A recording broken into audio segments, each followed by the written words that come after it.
Assalamualaikum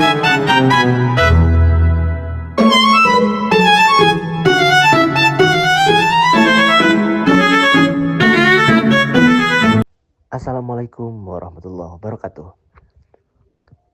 Kami kelompok 3 yang beranggotakan saya Hilal Abdullah selaku moderator presentasi pada kali ini. Selanjutnya ada Vika Sapitri, Fasa Anastasia, Rifai Syarifuddin, Neto Septiana, dan yang terakhir adalah Cindy Amelia Agustina. Kami kelompok 3 akan mempresentasikan penelitian yaitu tentang pasar persaingan sempurna dan pasar monopoli. Tujuan kami mempresentasikan itu yaitu untuk memenuhi kriteria penilaian di mata kuliah Principles of Microeconomy. Yang saya hormati yaitu dosen pengampu Dr. Dewi Taurusyanti, SEMM. Baik, langsung kepada bagian materinya saja. Yang pertama adalah latar belakang. Mengutip dari Abdul Halim, menurut Abdul Halim pada tahun 2003, ilmu ekonomi ini mempelajari bagaimana manusia memenuhi kebutuhannya yang sangat tidak terbatas. Dengan sumber daya yang terbatas tentunya. Nah, salah satu cabang dari ilmu ekonomi adalah mikroekonomi yang membahas perilaku konsumen dan produsen dalam kegiatan ekonomi, termasuk pembahasan mengenai berbagai bentuk pasar. Pasar pula merupakan tempat bertemunya penjual dan pembeli tentunya untuk melakukan transaksi, baik itu transaksi barang ataupun jasa. Nah, di dalam praktiknya itu terdapat berbagai bentuk pasar. Di antaranya yaitu pasar persaingan sempurna dan pasar monopoli. Kedua bentuk pasar ini memiliki karakteristik yang sangat berbeda dan sangat memberikan impact atau dampak yang berbeda pula terhadap harga, output, dan kesejahteraan masyarakat. Ada 6 tujuan yang harus dicapai oleh kelompok kami di dalam melakukan presentasi kali ini. Tujuan yang ke-1 ialah yaitu untuk mengetahui seperti apa pasar persaingan sempurna. Yang kedua, untuk menjelaskan ciri-ciri yang utama dari pasar persaingan sempurna. Yang ketiga yaitu untuk memahami mekanisme penentuan harga dan output dalam pasar persaingan sempurna. Tujuan yang keempat yaitu untuk mengetahui sebagaimana pasar monopoli. Yang kelima yaitu untuk menjelaskan ciri-ciri pasar monopoli dan faktor-faktor yang sehingga menyebabkan terbentuknya monopoli gitu. Dan yang tujuan keenam atau tujuan yang terakhir ini untuk memahami mekanisme penentuan harga dan output dalam pasar monopoli. Di dalam pembahasan pasar persaingan sempurna dan pasar monopoli akan dijelaskan oleh rekan-rekan saya yang berada di kelompok 3. Lalu pembahasan selanjutnya yaitu mengenai pasar persaingan sempurna.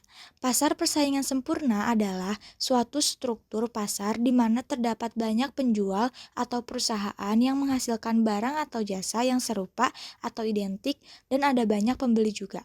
Pasar persaingan sempurna merupakan struktur pasar yang banyak memiliki penjual dan pembeli tetapi tidak mempengaruhi kondisi pasar. Ciri-ciri pasar persaingan sempurna. Yang pertama, banyak sekali pembeli atau perusahaan di dalam pasar. Yang kedua, penjual dan pembeli tidak mampu menentukan harga. Yang ketiga, penjual atau perusahaan dapat dengan mudah masuk atau keluar pasar. Yang keempat, setiap produsen menjual barang yang sama atau yang disebut homogen. Yang terakhir, pembeli mempunyai pengetahuan yang sempurna tentang keadaan di pasar. Mekanisme penentuan harga dan output. Mekanisme penentuan harga, jika permintaan lebih besar dari penawaran, maka harga akan cenderung naik.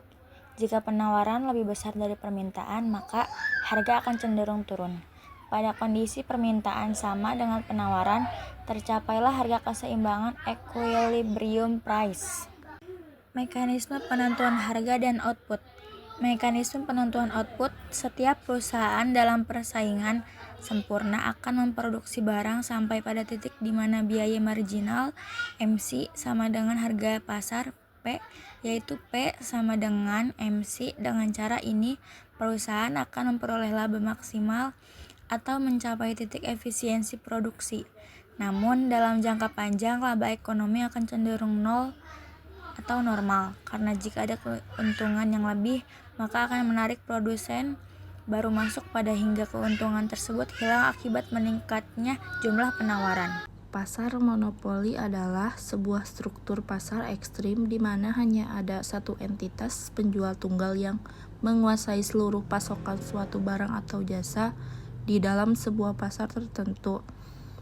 Keunikan mendasar dari barang atau jasa yang ditawarkan oleh penjual tunggal ini adalah tidak adanya barang pengganti yang dekat atau close substitute.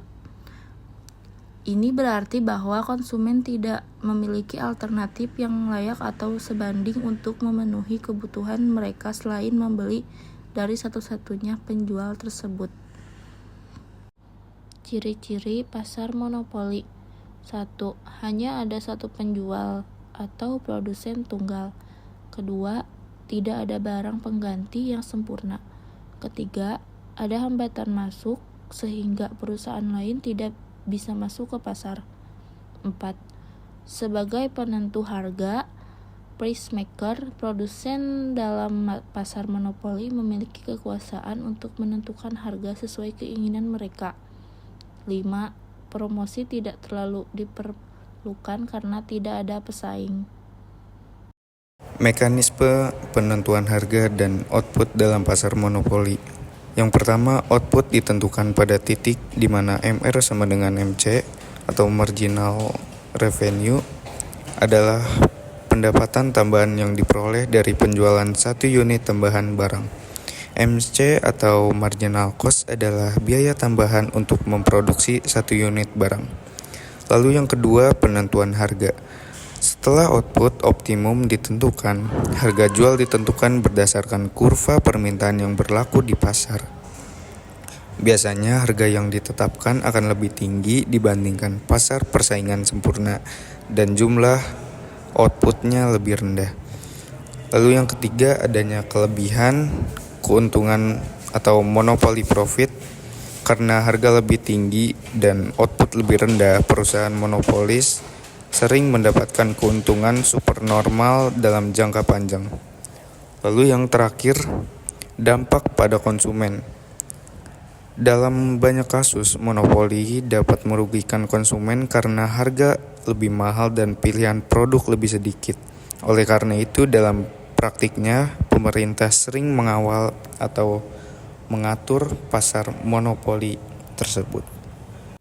Baik, kesimpulan dari pasar persaingan sempurna dan pasar monopoli ialah merupakan dua bentuk struktur pasar yang sangat berbeda.